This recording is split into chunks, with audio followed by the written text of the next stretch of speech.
Alpha Lumière. Ni émission Alpha Lumière. Et nous vous saluons. Tunawasalimu. Et aujourd'hui, nous voulons, comme toutes les autres fois, commencer avec Tite 2. Tunapenda leo kama mara yote ingine kwanza na Tito sura ya pili.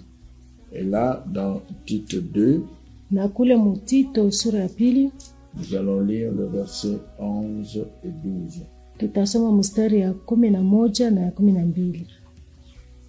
Car la grâce de Dieu, source de salut pour tous les hommes, a été manifestée.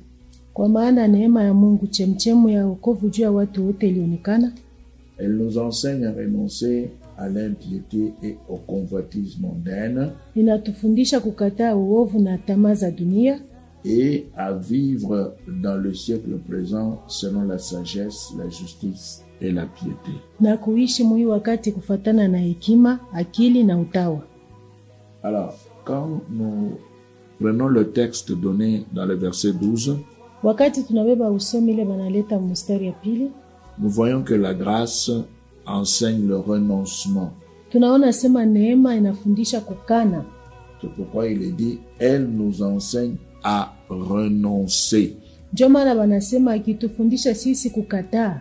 Alors maintenant, on doit renoncer à quoi? Sasa tunafai kukataa nini? Eh bien, c'est bien dit, l'impiété. Banasema mzuri kukataa uovu. Le convoitisme mondain. Tamaa za dunia. C'est-à-dire, il faut rejeter tout ce qui est opposé à la parole de Dieu. Nisema inapaswa kukatala yote ile kuna shindana na neno la Mungu. Les désirs de ce monde. Tamaa ya hii dunia. Les choses qui font plaisir à la chair. Vitu vile viko nafurahisha mwili. C'est-à-dire la manière de s'habiller. Nisema mfano ya kuvaa. Le maquillage. Tupenda. Ou le fait de pouvoir danser dans les églises. Au kucheza ndani ya makanisa. Ce sont les désirs de ce monde. Ni tamaa ya hii dunia. C'est de l'impiété. Ni uovu. Maintenant, si vous entendez, sasa kama mnasikia, vous vérifiez, mnaangalishisha, vous lisez vous-même dans la Bible, mnasoma mwe wenyewe ndani ya Biblia, et vous vous rendez compte du fait que la Bible recommande les renoncements. Mnaona se Biblia inaagiza kukata au kukana, mais vous continuez. Lakini mnaendelesha. Ça veut dire que vous n'aimez pas Dieu. Ni kusema mpende Mungu. Vous vous aimez vous-même. Mnajipenda mwe wenyewe. Et vous êtes à la recherche de votre propre plaisir. Na Mungu natafuta furaha yenu mwe wenyewe. Maintenant, quand vous vous retrouvez devant le rejet de votre plaisir, na kama mnajikuta mbele ya kukatala ile furaha yenu, eh bien, vous rejetez la parole de Dieu, vous prenez votre plaisir. Mnakatala neno la Mungu, mnachukua ile furaha yenu. Voilà pourquoi depuis que nous avons commencé à parler, muone juu ya nini tangu tulianza kusema, vous avez pris le temps d'écouter et de vérifier.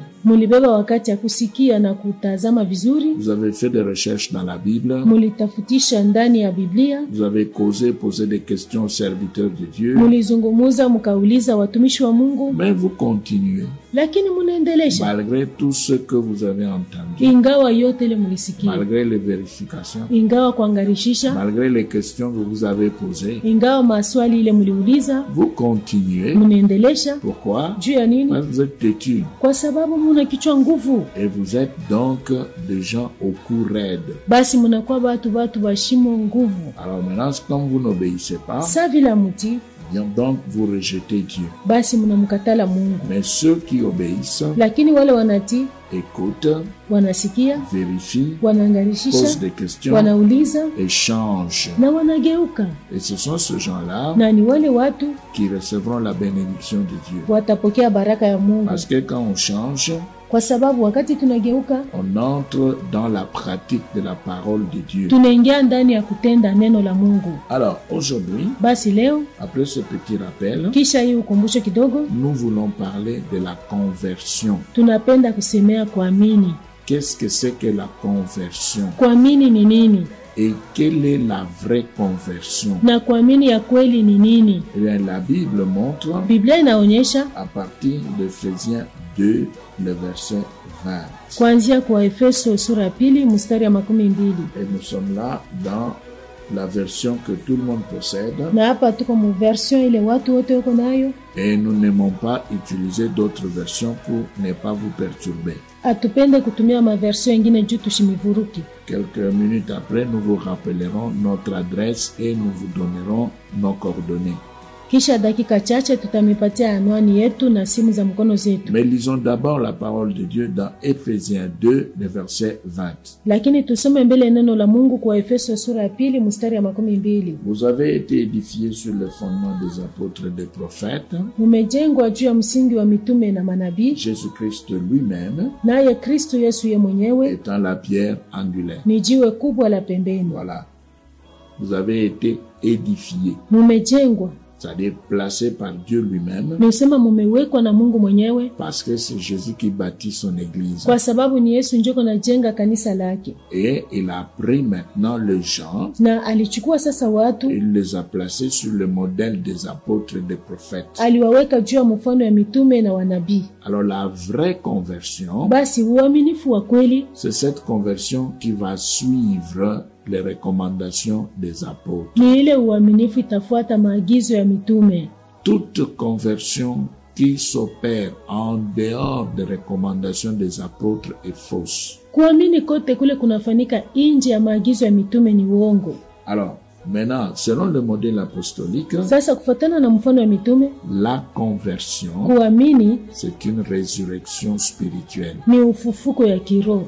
La conversion Kuamini est une résurrection spirituelle. ni ufufuko ya kiroho. Ça veut dire quoi? Ni useni, Nous prenons Ephésiens 2. tunabeba wa Efeso sura ya 2. Là où nous étions, Pale tulikuwa nous avons lu le verset 20. tulisoma mstari ya 12. Maintenant, nous remontons.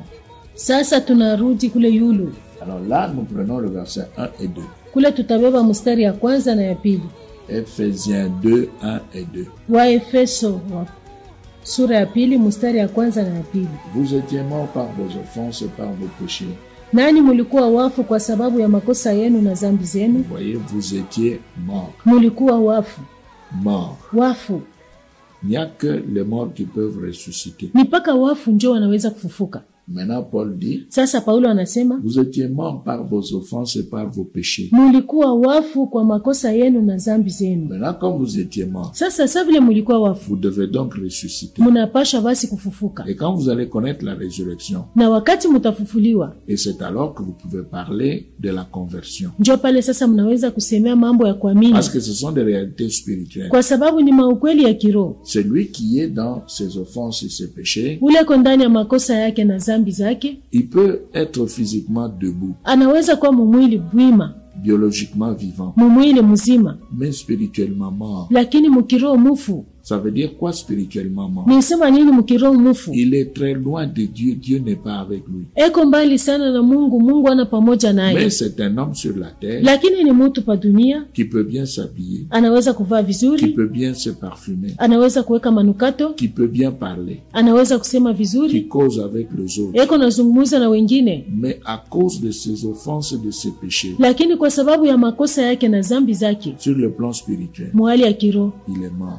ni mufu, Il est très loin de Dieu. eko mbali sana na Mungu. La mort spirituelle, Lufu ya kiroho c'est le fait d'être séparé de Dieu. ni kuya usha kuachana na Mungu, C'est le fait de ne pas être connu par Dieu. ni kukosa kujulikana na Mungu. On vit sur la terre, Unaishi pa dunia, on vit comme un homme. unaishi sa mutu, Mais spirituellement, lakini mukiroho on n'est pas avec Dieu. hauna na Mungu. Dieu n'est pas dans sa vie. Mungu ashina maisha yako. Pourquoi? Juu ya À nini? cause du péché des offenses. Kwa sababu ya makosa na dhambi. On peut être une femme Unaweza kuwa mwanamke non convertie. ule ashiamini, Ça veut ni dire kusema spirituellement morte. mukiroho uko mufu.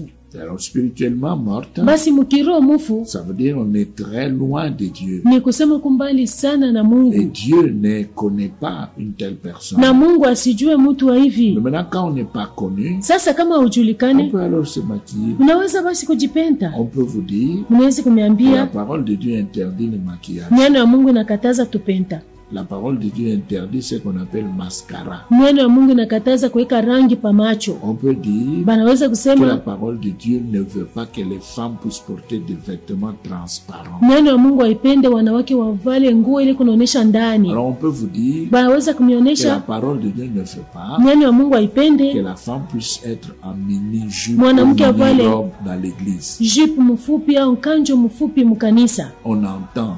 Tunasikia. Mais comme on est spirituellement dans la mort, Lakini sa vile mukiro tuko ndani ya mauti, on n'a pas connu la vraie conversion, hatukuamini kweli, on n'a pas connu la résurrection spirituelle, hatukufufuliwa mukiro, on est dans les offenses et les péchés, tuko ndani ya makosa na zambi. on va entendre, Tutasikia, on va s'en foutre, tutasema on binyangarie, va boucher les oreilles, tutazibia on masikio, va continuer tutaendelesha à porter des mini-jupes, kuvala majipu mfupi, des hauts talons, matalon ya des mrefu, vêtements transparents.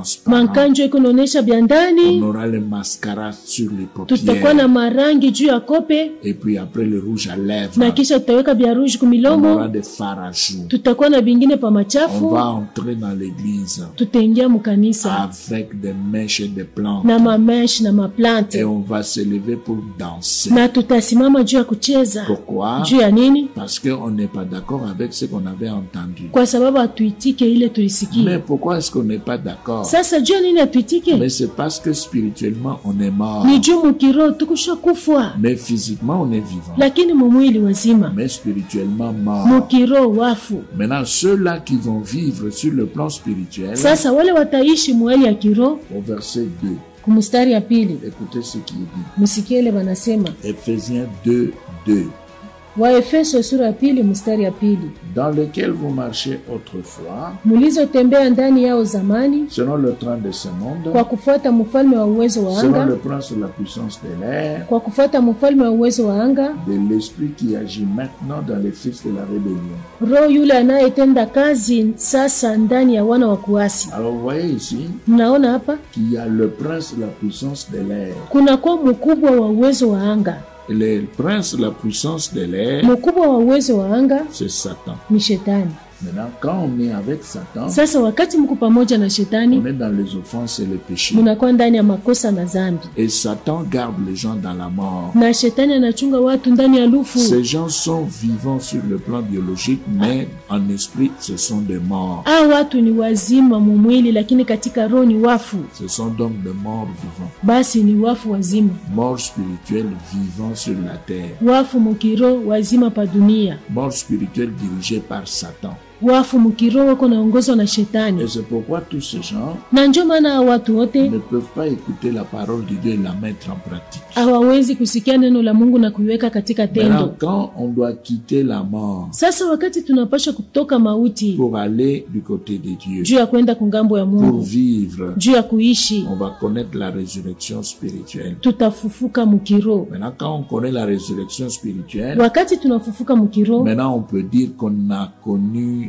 la conversion. sasa pale utaweza kusema mimi naamini, On s'est converti. niliamini, On est passé de la mort à la vie. nilitoka kumauti, mimi naenda kuuzima. C'est ce qui est dit au verset 5. Njo ile banasema kumstari ya 5, Ephésiens 2, 5. Waefeso sura ya pili mstari ya 5. Nous qui étions morts par nos offenses. Hata wakati tulipokuwa wafu kwa sababu ya makosa Vous yetu. voyez, la Bible atteste que à cause des offenses et des péchés, on est mort. Biblia inahakikisha ya kama kwa sababu ya makosa na zambi mutu ni mufu. Alors, qu'est-ce que Dieu a fait? Sasa Mungu alifanya Il nini? nous a rendus à la vie Alitupatiza uzima avec Christ. pamoja naye Kristo. Il nous a rendus à la vie Alitupatiza uzima avec Christ. pamoja na Kristo. Maintenant, quand on connaît la résurrection spirituelle, Sasa wakati mtu anafufuliwa mkiro, c'est-à-dire on passe de la mort à la vie. ni kusema anatoka kumauti anaenda kuzima.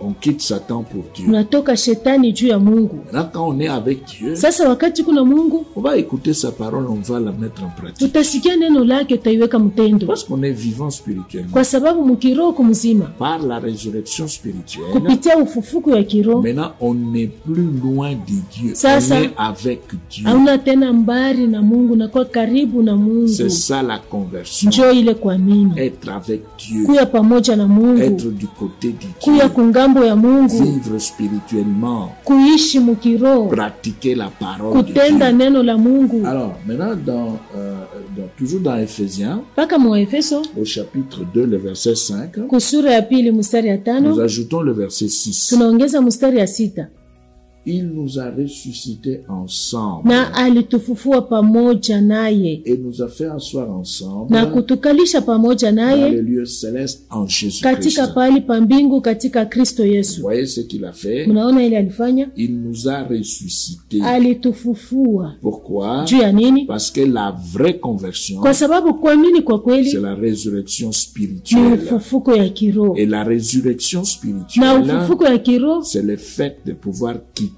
la mort qui est tenue par Satan pour être avec Dieu dans la vie. ni kutoka mauti ile shetani alileta kuingia ndani ya uzima pamoja na Mungu. Et c'est lui qui a connu la résurrection spirituelle, écoute la parole de Dieu et la met en pratique. Na ule alipokea ufufuko ya kiroho iko nasikia neno ya Mungu na kuiweka katika tendo. Maintenant, nous prenons Jean Tunabeba Yohane au chapitre 5. kusura ya 5.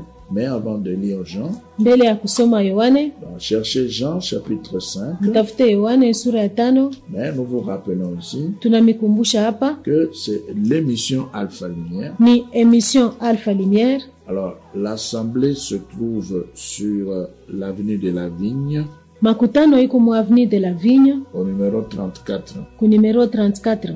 Alors, l'avenue de la Vigne Avenue de la Vigne se trouve du côté de la route Kassapa. iko kule kuko route Kasapa.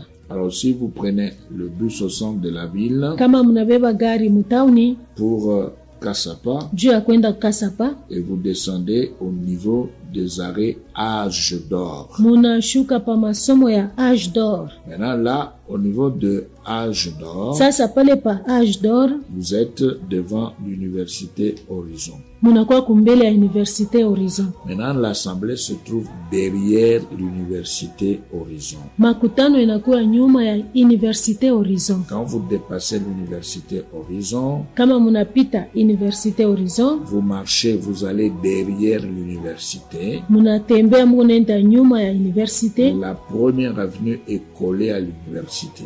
Balabala ya kwanza ni ile iko pa université. La deuxième avenue Balabala ya pili et la troisième, na ya tatu c'est ça l'avenue de la Vigne, njo ile avenue de la Vigne numéro 34. numero 34. Alors nous vous donnons le numéro de téléphone Tunampatia namba ya simu za mkono 0971 0971 452 452 655. 655.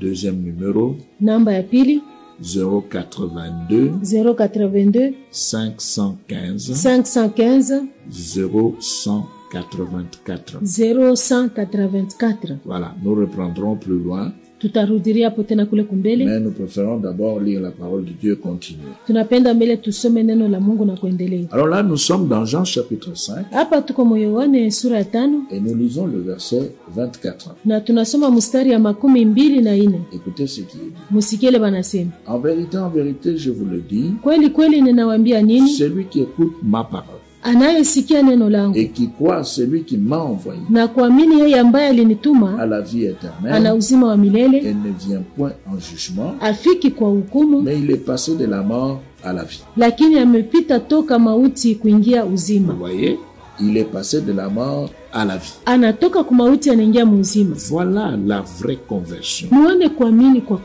kweli passer de la mort à la vie. ni kutoka kwa mauti kuingia muuzima. Ça veut dire qu'on n'est plus avec Satan Ni usema hauna tena na shetani dans les choses de ce monde. ndani ya bintu ya dunia. On a renoncé, Unaisha kukana, on a laissé tout ce qui appartient à Satan. unaisha kuacha yote ile iko ya shetani, Les offenses, makosa, les péchés, zambi, le monde, dunia, l'occultisme, uchawi, les fétichismes, madawa, la sorcellerie, ulozi, tout ce qui appartient à Satan. yote ile iko ya shetani.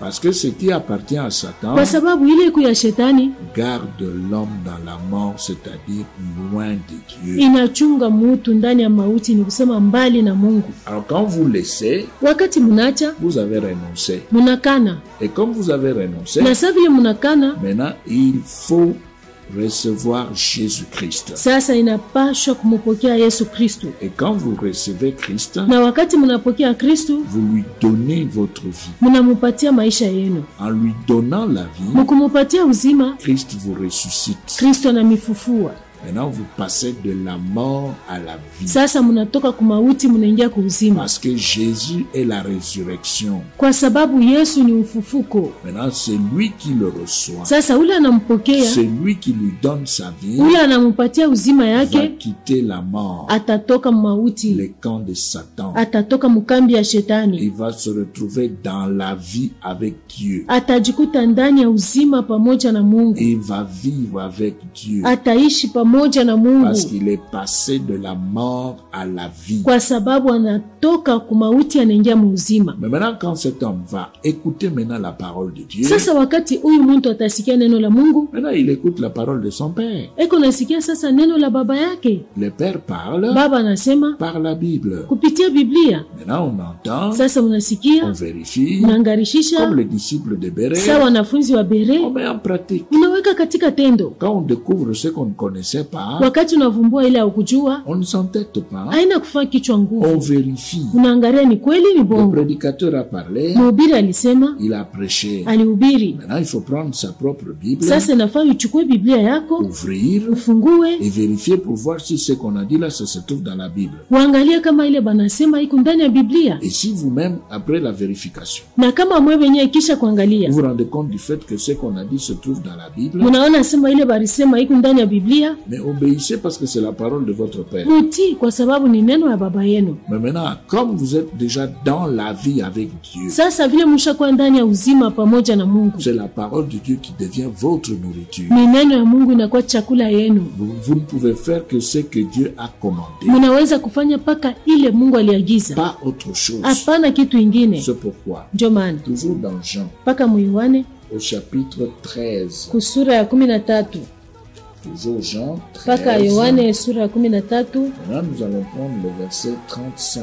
Sasa tutabeba mstari ya 35 Et nous sommes en train de parler de la conversion na tuko nasemea kuamini et la vraie na conversion. kuamini kwa kweli, Parce qu'aujourd'hui, kwa sababu il leo y a plusieurs aventuriers. kunakuwa wa uongo wengi, Des gens qui vous disent toujours qu'ils se sont convertis, watu wale wanasema paka misha kuamini, mais qui se prostituent, lakini wako nasharatika, qui sont encore dans les mensonges, wangaliki ndani ya bongo, qui sont encore en train de voler, wangaliki naiba, des escrocs. wakorofi. Pourquoi? Juu ya nini? Parce qu'on n'a pas compris ce que la vraie conversion. Kwa sababu hawakuelewa kuamini kwa kweli ni On nini. va dans les églises pour danser, Munenda. on est mal habillé. Unaingia makanisa paka juu ya kucheza na kuvaa vibaya. Alors, dans Jean 13, Mu Yohane 13 au verset 35, kumstari ya 35 on nous dit ceci. wanasema hivi: À ceci tous connaîtront hivi watu wote watajua que vous êtes mes ya disciples kama nini ni wanafunzi wangu,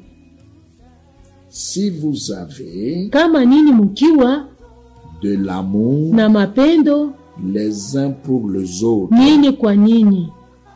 Pour avoir l'amour, il faut être dans la vie. Juu ya kuwa na mapendo inafaa kuwa ndani ya uzima. Si on n'est pas dans la vie, on n'aura pas l'amour. Kama una ndani ya uzima hutakuwa na mapendo. Si on est dans la mort, Kama uko ndani ya mauti, on est du côté de Satan Uko- avec la haine. uko kungambo ya shetani na chuki, On ne peut pas aimer. hauwezi kupenda. On va s'attacher à ce qui fait plaisir. Utaambatana na ile kunafurahisha, On va rechercher pour suivre ses propres intérêts. utatafuta na kufukuzia mafaida yako. On ne peut pas regarder l'autre. Hauwezi kuangalia mtu mwingine. Tout ce qu'on va faire, Yote ile utafanya on va le faire dans un calcul. utaifanya ndani ya hesabu moja. On va chercher à voir qu'est-ce qu'on va gagner là-dedans. Utatafuta paka kuangalia, nikifanya hivi nitapatia mo nini, Qu'est-ce qu'on va avoir pour se retrouver. utapata nini juu na mimi nichukue sehemu yangu. Voilà, c'est ce qu'on va faire parce qu'on est dans la mort. Njoo ile tutafanya kwa sababu tuko ndani ya Mais mauti. quand on est passé de la mort à la vie, Lakini kama tulitoka kwa mauti tunaingia kuuzima, maintenant on va aimer. sasa tutapenda, Parce que la vie de Dieu, kwa sababu uzima ya Mungu c'est l'amour. ni mapendo, Et cet amour, na hii mapendo c'est l'amour de Dieu, ni mapendo ya Mungu, pas l'amour de l'homme. hapana mapendo ya mutu. Parce que l'amour de de l'homme kwa sababu mapendo ya est mtu dominé par l'intérêt personnel. inatawaliwa na faida ya upekee. Je vais t'aimer pour ce que tu vas me donner. Takupenda juu ya kile utanipatia. Je veux t'aimer parce que je me retrouve en toi. Takupenda juu ni unapata vile mimi nataka ndani yako. Mais chez Dieu, Lakini kwa Mungu c'est un amour ni désintéressé. mapendo yasiyo faida. Je n'attends rien en retour. Sichunge kitu kisha. Tu vois que maintenant, par exemple, tu entends, Unaona kwa mfano hapa sasa unasikia c'est gratuit, tu n'as rien payé. ni ya bure,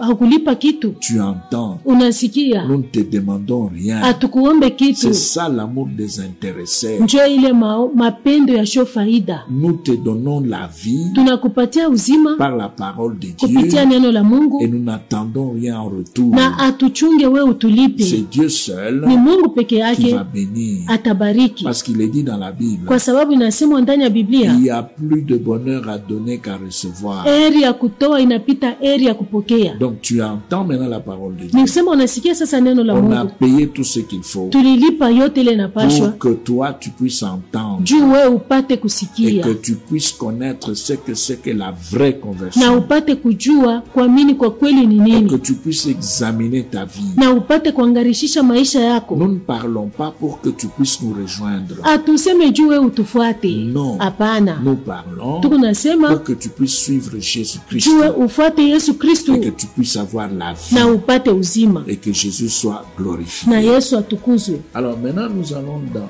1 Jean. Sasa tunaenda mu Yohane wa kwanza, Nous allons dans les épîtres. tunaenda mu mabarua, Et là dans 1 Jean, na kule mu Yohane wa kwanza nous allons prendre le chapitre 3. tutabeba sura ya 3.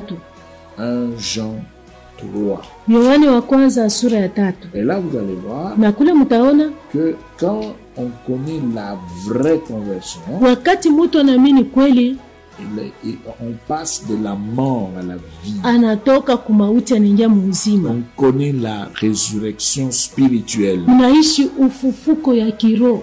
1 Jean 3, Yohane wa kwanza sura ya 3, nous prenons le verset 14 et 15. tunabeba mstari ya 14 na ya 15.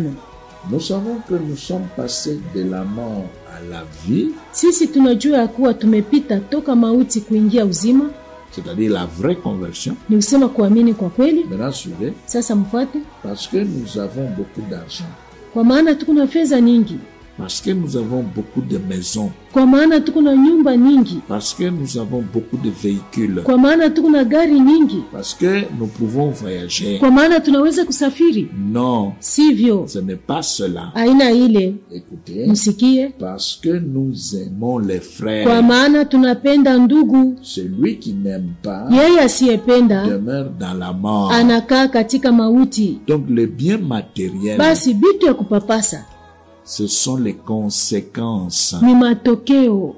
Le bien matériel ne constitue pas la bénédiction. Bitu ya kupapasa haina baraka. Le bien matériel, Bitu ya kupapasa ce sont les conséquences de la ni bénédiction. matokeo ya baraka, Et la bénédiction, na baraka c'est Jésus-Christ ni lui-même. Yesu Kristu ye mwenyewe. C'est lui qui nous donne la résurrection spirituelle. Ni yeye ndio anatupatia ufufuko ya kiroho, Et c'est lui, Jésus, na ni yeye qui Yesu nous fait passer de la mort à la vie. anatutosha kwa mauti, anatuingiza Maintenant, kuuzima. quand nous entrons dans la vie, Sasa wakati tunaingia ndani ya nous uzima, allons chez Dieu, tunaenda kwa Mungu, les sentiments de haine disparaissent. mania ya chuki inapotea. Maintenant, Sasa nous pouvons aimer le frère. tunaweza kupenda ndugu, Et nous avons cet amour na désintéressé. tunakuwa na hii mapendo yasiyo faida. Nous n'attendons rien, Atuchunge kitu, mais c'est Dieu seul qui bénit. lakini ni Mungu peke yake kona C'est bariki. pourquoi il est dit dans la Bible, Ndio maana inasemwa ndani ya Biblia, c'est la bénédiction de l'Éternel qui enrichit. ni baraka ya Bwana iko natajirisha. La bénédiction de l'Éternel. Baraka ya Bwana, Cette bénédiction de hii l'Éternel, baraka ya Bwana c'est Jésus-Christ. ni Yesu Kristu, Et quand vous l'avez na wakati mko dans nayo votre vie, ndani ya maisha yenu, vous avez mko na Jésus-Christ. Yesu Kristu, Vous lui avez donné votre vie. mulimupatia uzima Vous yenu, avez la bénédiction de Dieu. munakuwa na baraka ya Et Mungu, le premier plus grand miracle, na muujiza kubwa ya kwanza c'est la nouvelle ni naissance. kuzalikwa mara ya Tu pili. dois naître de nouveau. Unafai Tu kuzalikwa mara ya dois pili. connaître la vraie conversion. Unapasha kuishi kuamini kwa Tu kweli. dois connaître la résurrection spirituelle. Unafai kufufuliwa Tu mkiroho. dois entrer dans la famille de Dieu. Unapasha kuingia mjamaa ya Tu dois Mungu. devenir enfant de Dieu Unapasha kuwa mtoto wa Mungu avant de chercher le bien matériel. mbele ya kutafuta vitu ya kupapasa. Deviens d'abord enfant de Kuu ya Dieu. kwanza mtoto wa Mungu. Entre dans la famille de Ingia Dieu. ndani ya jamaa ya Mungu Et le bien na matériel vitu ya kupapasa vont suivre. vitafuata Parce que ce sont des conséquences. kwa sababu ni matokeo. Mais maintenant, vous allez voir Sasa mtaona qu'aujourd'hui, leo dans les églises, ndani ya makanisa on ne parle que de la prospérité. beko nasema paka kusitawi, On ne parle que de la bénédiction. beko nasemea paka baraka, On ne parle que de l'excellence. beko nasemea paka kusonga On ne mbele, parle que du fait de pouvoir percer. beko nasemea paka mambo ya kuendelea. Non. Hapana, Le message qu'il faut, ujumbe ile inapashwa c'est ce que tu entends maintenant. ni ile kunasikia hapa sasa. Deviens d'abord enfant de Dieu. Kuu ya kwanza mtoto wa Mungu, Tu dois expérimenter la résurrection spirituelle. unafai kuishi ufufuko ya kiroho. La résurrection spirituelle, nous répétons, c'est la nouvelle naissance. Ufufuko ya kiroho tunarudilia hapo tena, ni kuzalikwa mara ya pili, C'est le changement de vie. ni kugeuza maisha. On passe de la mort à la vie. Unatoka kumauti unaenda kuuzima, On a Jésus-Christ. unakuwa na Yesu Kristu. C'est l'émission Alpha Lumière. Ni emission Alpha Lumière, Nous sommes sur l'avenue de la Vigne, tuko mu avenue de la Vigne au numéro 34. ku numero 34. Et là, Na si vous kule, voulez nous rejoindre, kama mnapenda kufika pale tuiko, il faudra prendre un bus pour le campus napasha kuchukua gari ile kunaenda mkampus et descendre au niveau des arrêts Âge d'Or. na kushuka hapa Age d'Or, Et à partir de là, na kuanzia pale cherchez l'avenue de la Vigne mutafute avenue de la Vigne au numéro 34. ku numero 34. Nos numéros de téléphone Namba yetu ya simu za mkono 0971 0971 452 452 655 655 082 082 515 515 0184.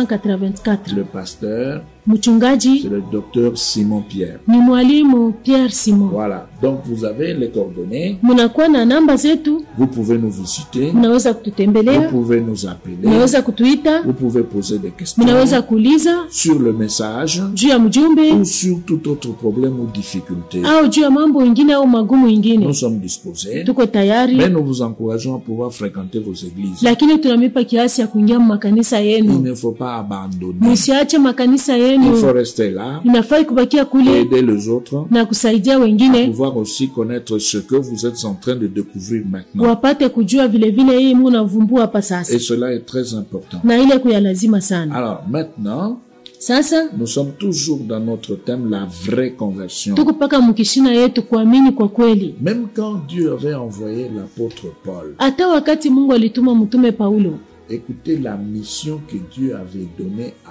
Paul. musikieni kazi ile Mungu alipatia Paulo. Nous sommes dans Acte 26. Tuko Matendo ya Mitume sura 26. Vous allez entendre ce qu'il avait dit à l'apôtre Paul. Mutasikia ile alisema kwa mtume Paulo. Acte des apôtres, Matendo ya Mitume chapitre 26. sura 26. Nous prenons le verset 16 jusqu'à 18. Tutabeba mstari ya 16 kufika 18. Bon, toi, tu n'as même pas de Bible. Sasa wewe una hata na Biblia Tu n'as même pas acheté une Bible. au kununua Biblia? Tu as une jolie paire de souliers. Uko na kilato kizuri sana.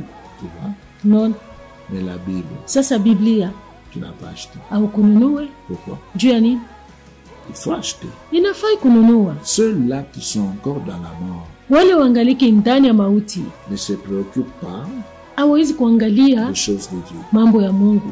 La Bible, c'est pas leur affaire. Biblia ina mambo yao. Il y en a même qui prennent Kuku bengine bego nachukua le temps d'emprunter wakati ya kukongola Biblia avant d'aller à l'église. mbele ya kwenda kukanisa. Donne-moi un peu ta Bible. Pachiko mbele Biblia yako ile, Je vais à l'église. niende kukanisa. Quand je vais revenir, Pale mtarudia, je vais te remettre. takurudishia. En d'autres termes, ça veut dire, Msemo mwingine nataka kusema, bon, ces histoires-là, on les fait comme ça. vile vintu tukuna vifaa paka vile. Parce qu'on a trop insisté. Bana kankamana saa mkuye. Parce qu'aujourd'hui, la religion est à la mode. Juu leo dini kusa kintu kinatokelea. Bon, allons-y quand même. Twende paka vile.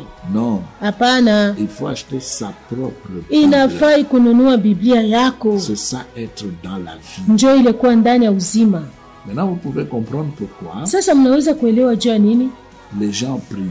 Watu wako naomba, Et la souffrance est toujours là. lakini mateso aishe. Les gens prient. Watu wako naomba, Les échecs sont toujours là. kushindwa kukupaka pale. Pourquoi? Juu ya nini? Parce qu'on n'a pas encore connu la vraie conversion. Kwa sababu watu yaishi kuamini kwa kweli. Tout est possible à celui qui croit. Yote yanawezekana kwa ule anaamini. Tout est possible à Dieu. Yote yanawezekana kwa Mungu. Ce qu'un homme ne peut pas faire, Ile mtu asiwezi kufanya, Dieu lui peut le faire. Mungu yeye anaweza kuifanya. Mais depuis que tu as commencé à prier, Sasa wewe tangu unaanza kuomba, la souffrance est toujours là. mateso iko paka La pale, misère est là. taabu iko paka Les pale, échecs sont là. kushindwa kukupaka Pourquoi pale. ça ne change pas? Juu ya nini abigeuke? Parce que tu n'as pas encore connu la vraie conversion. Kwa sababu hauyaishi kuamini kwa kweli. Tu as sauté la vraie conversion Uliluka kuamini kwa et kweli. tu as commencé à prier pour avoir l'argent, acheter des véhicules. Et Unaanza mara mwa kuomba juu kwe na fedha, uuze gari, uuze nyumba. non, ça ne marchera Hapana, pas. habitatembea. On t'attend d'abord Bana kuchunga sur mbele le premier point, pale panukta ya kwanza, la vraie conversion, kuamini kwa la kweli, résurrection spirituelle. ufufuko ya Tu kiroho. dois changer. Unapasha kugeuka. Dans ton quartier, Ndani ya kata on yako doit dire, banapasha kusema, il a changé. anageuka. Il avait l'habitude de faire ceci, de faire cela. Alikuwa na zoezi kufanya hivi na vile. Il aimait les fétiches. Alipenda madawa, Il aimait les femmes. alipenda Et babibi. maintenant, Lakini sasa il a tout laissé. anaacha byote. Regardez, Mwangalieni, il a commencé à prier. anaanza kuomba, Il a connu la vraie conversion. anaishi kuamini kwa Il kweli. était dans la prostitution. Alikuwa ndani ya Mais usharati, là, il a laissé. sasa anaacha. Regardez, Mwangalie, il a changé de vie. anageuza maisha. Maintenant, il prie. Sasa iko naomba. C'est ça la vraie conversion. Njoo ile kuamini kwa On kweli, devient enfant de Dieu. unakuwa mtoto wa Mungu. Maintenant, nous regardons ce que Dieu avait demandé à Paul. Sasa tunaangalia ile Mungu alimuomba Paulo. Nous sommes dans Actes des Apôtres, Tuko Matendo ya Mitume chapitre 26, sura 26, et on va lire le verset 16 jusqu'à 18. tutasoma mstari ya 16 kufika 18. 16. Hein?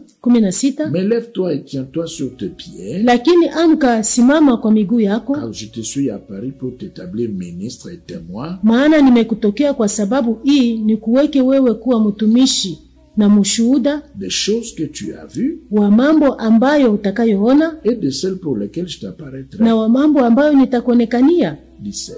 17. Je t'ai choisi du milieu de ce peuple Nilikutoa toka watu wako et du milieu de païens na watu wa mataifa, vers qui je t'envoie. kwao ninakutuma. 18. 18. Écoutez maintenant. Sasa msikie, Quand tu seras maintenant au milieu de ces gens-là, wakati utakuwa sasa katikati ya wale watu, afin que tu leur ouvres les yeux. uwafungulie macho yao.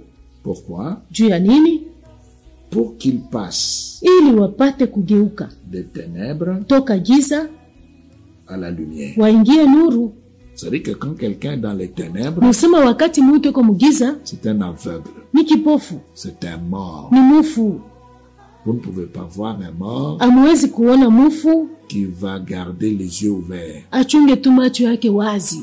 Même s'il était mort yeux ouverts, Hata kama alikufa tu macho wazi, on va s'approcher pour fermer les yeux. batachofa pale banamfunga macho. Parce qu'un mort Juu mufu ne peut pas avoir les yeux ouverts. ashiwezi kuwa na macho wazi, On va fermer les yeux. batafunga macho. On va fermer les yeux parce qu'un mort doit avoir les yeux fermés. Batamufunga macho juu mufu anapasha kuwa na macho ya kufunga. Et c'est ce que Dieu dit à Paul. Na njoo ile Mungu anamwambia Paulo, Tu vas aider ces gens. utasaidia wa watu Ils doivent passer des ténèbres à la lumière. banapasha kutoka kugiza bengie munuru. Quand on passe des ténèbres à la lumière, Wakati mtu anatoka kugiza anaingia munuru, de la mort à la vie, anatoka kumauti anaingia les muzima, yeux s'ouvrent macho yanafunguka parce qu'on a quitté les ténèbres. kwa sababu ulitoka mugiza. Écoutez ce que Dieu ajoute. Msikie ile Mungu anaongeza, Et de la puissance de Satan à Dieu. watoke katika nguvu za shetani na kuingia Mungu. Donc les ténèbres c'est pour Satan Nasema giza ni ya shetani et la lumière c'est pour Dieu. na nuru ni ya Mungu. Alors Dieu termine Sasa Mungu anamaliza pour qu'ils reçoivent par la foi en moi ili wapate usamehe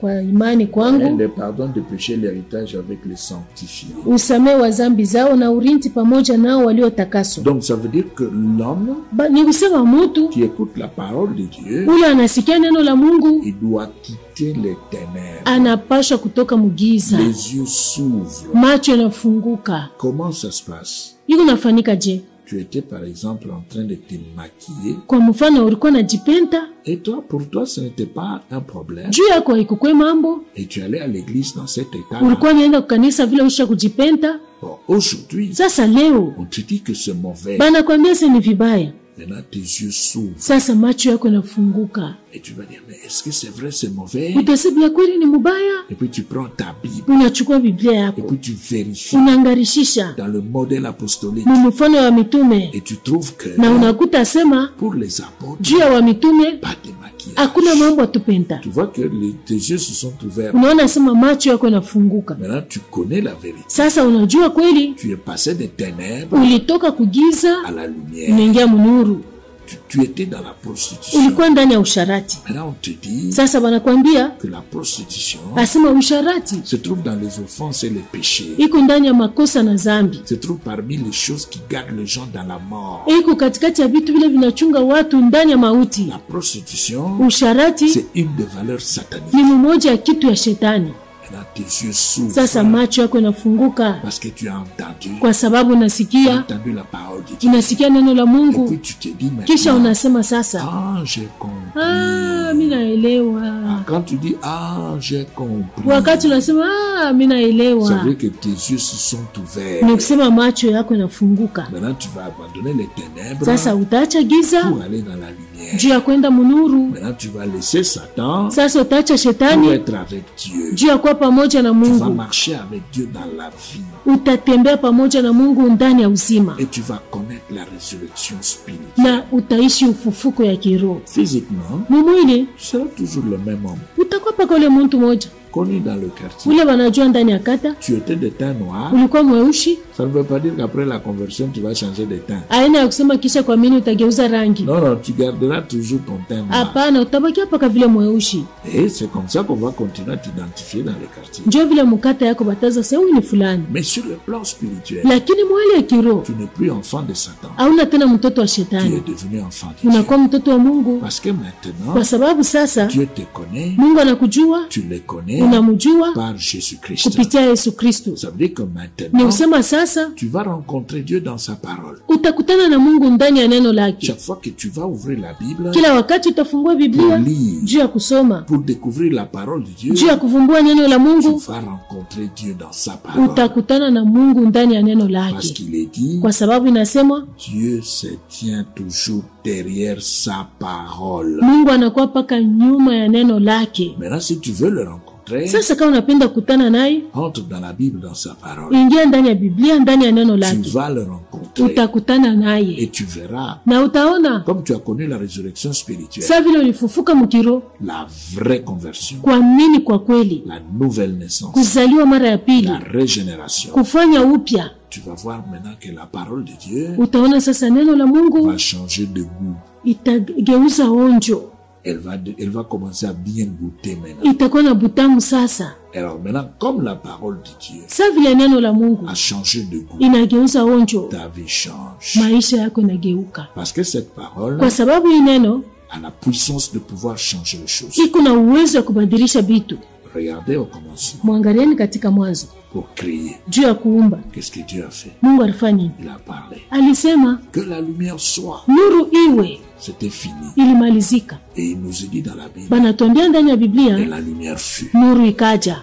Donc, quand tu prends la parole, Ni kusema wakati unachukua neno la Mungu, tu la fais entrer dans ta vie. unaingiza maisha Et yako, toi-même, tu entres dans la parole de Dieu. na wewe mwenyewe unaingia ndani ya neno la Eh Mungu, bien, tu vas rencontrer Dieu. utakutana na Mungu. Où se trouve la parole de Dieu? Neno la Mungu iko wapi? Dans la Bible. Ndani ya Biblia. La parole que tu as dans la Bible. Neno ile kunayo ndani ya Biblia C'est ça la parole de Dieu. njo neno la Mungu. Et quand tu entres dedans, Na wakati unaingia quand mule tu vas ndani, lire, wakati quand tu vas utasoma, étudier, wakati quand tu vas utafunda, poser des questions, wakati utauliza, quand on va te donner des réponses, wakati watakupatia quand tu vas majibu, commencer à pratiquer, wakati utaanza kutenda à faire ce que la parole de Dieu te commande, kufanya ile neno ya Mungu na kuagiza, eh bien le Père sera avec toi, Baba atakuwa pamoja nawe comme il a été avec Jésus. saa vile alikuwa pamoja na Yesu. Alors, vous voyez, nous allons prendre Tutachukua un dernier verset. shairi ya mwisho.